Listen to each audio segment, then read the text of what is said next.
ఆప్కో చరిత్రలోనే మొట్టమొదటిసారిగా తిరుమల శ్రీవారికి వస్త్రాలు సరఫరా చేసే అవకాశం వచ్చిందని చేనేత జౌళి శాఖ మంత్రి సవిత వెల్లడించారు. టీటీడీకి 8 రకాల వస్త్రాలను నేతన్నలు సప్లై చేయాల్సి ఉంటుందని వివరించారు. తాడేపల్లి టీడీపీ క్యాంపు కార్యాలయంలో చేనేత సహకార సంఘాల ప్రతినిధులతో సమావేశమైన సవిత ఆసక్తి ఉన్న నేతన్నలు క్వాలిటీతో కూడిన వస్త్రాలు తయారు చేసి టీటీడీకి సరఫరా చేయాలని సూచించారు. 45 రోజుల్లో ఆప్కో ద్వారా డబ్బులు చెల్లిస్తామన్నారు.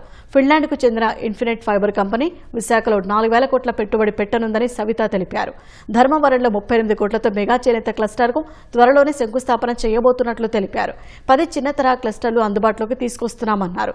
చేనేత వస్త్రాలు, హస్తకళా రూపాలు ఒకే చోట విక్రయించేలా షోరూంలను ఏర్పాటు చేస్తున్నామన్నారు.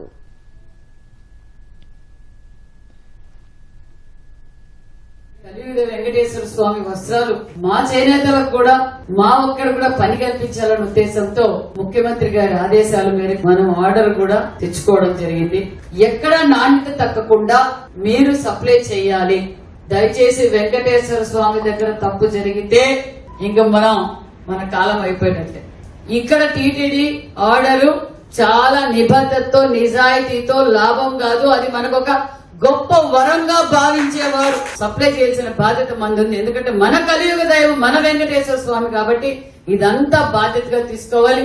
ఆప్కో నుంచి మీకు ఏం రేట్లు వస్తాయో కూడా మేము తెలియజేశాం. పేమెంట్స్ కూడా మేము 45 రోజుల్లో ఇస్తాం.